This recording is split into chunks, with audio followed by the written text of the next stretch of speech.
cactus and succulent growers, it's Lynn, and in today's video I'm going to be repotting my Monadenium ritchiei, also known as Euphorbia ritchiei, from this little tiny pot into a bigger pot. And I'm going to tell you a little bit about this wonderful Monadenium, and it actually comes under the Euphorbia group of family. And I've made a video of this plant when it was in flower, so I would link that video up above and also down below in the video description, so you can see what this amazing, rather wacky, unusual plant looks like when it's in wacky flower. Now, first a little bit about the care video about this. This Euphorbia, also known as Monadenium ritchiei, does love full sun, and I grow this one in a south-facing kitchen window, so it gets plenty of sun all year round. It can't take any cold at all, so it's a plant that has to be indoors for the winter time, as it needs a minimum of 50 degrees Fahrenheit, 10 degrees Celsius.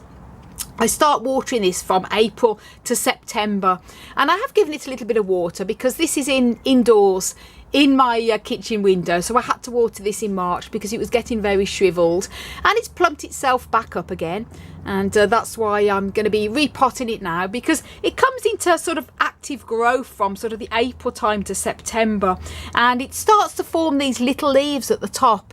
It's got the very beginnings, as you can see there, just coming into growth with a new leaf. These are all the dead leaves.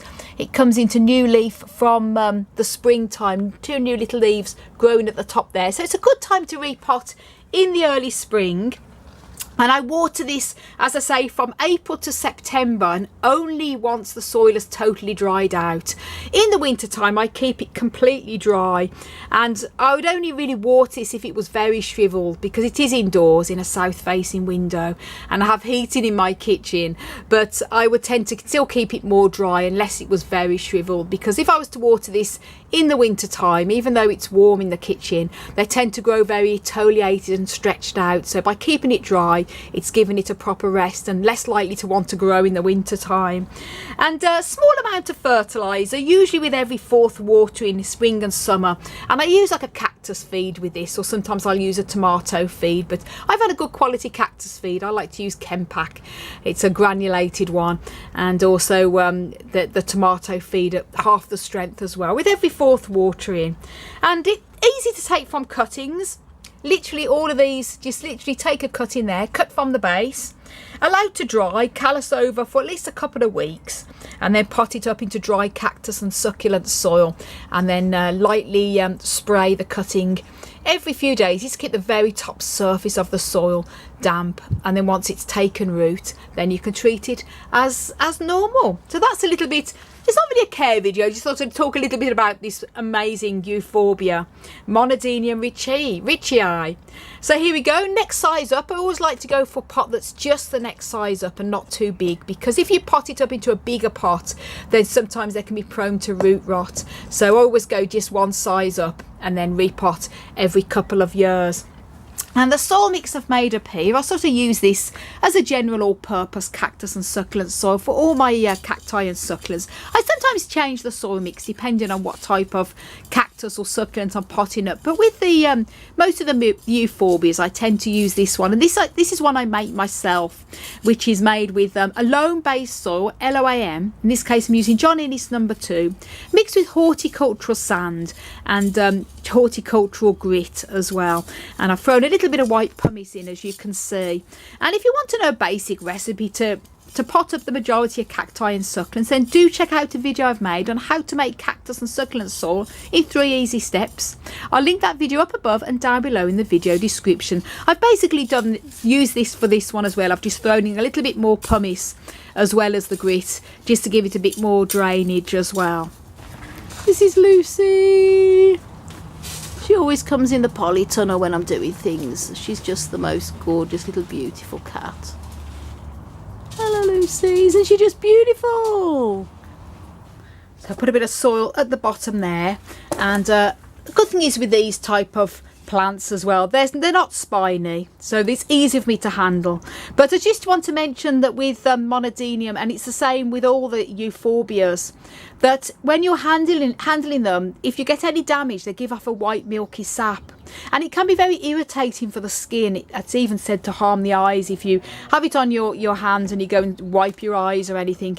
Personally myself, I don't really have a problem with the sap. It doesn't irritate my hands, but I do know a lot of growers who would repot euphorbias and have problems with the hands. So if you're new to handling euphorbia, I'd recommend that you protect your hands with gloves, because although they're not spiny plants as such, the milky sap itself can be irritating to the skin, especially if you have sensitive skin and allergies. So here we go. I want to squeeze the pot to loosen it up and gently turn it onto its side. Woohoo! And as I mentioned, when I'm always repotting, it's always good to check the root system over. As you can see, it's got a great root system there, very healthy, no signs of any pests. And sometimes pests like vineweaver love to hide inside, but with root mealybugs you can always see them when you take them out the pot, because you see the little white woolly nests, and they give almost like a sort of a bit of a blue type of pale blue glow to them underneath. But this is pretty good. But I'm going to be potting this up in pretty much the same type of soil I already had it up in.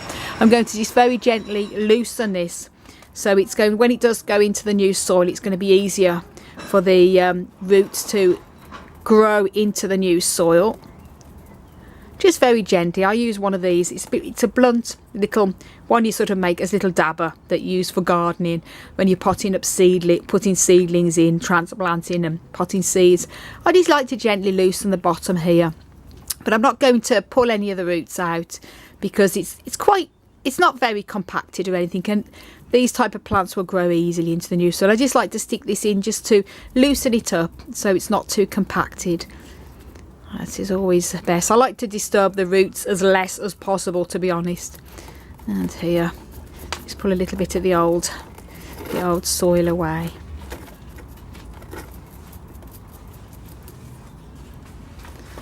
Now that's loosened up the roots a little bit there, but I don't want to disturb it too much. This will take very easily into the new soil anyway, because I'm using the same type. So here we go.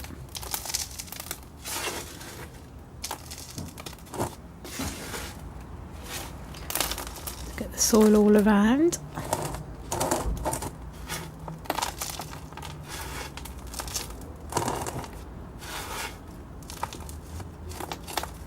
And these plants, they can make lovely hanging baskets over time, because they sort of grow trailing over and are quite remarkable. Gently press down.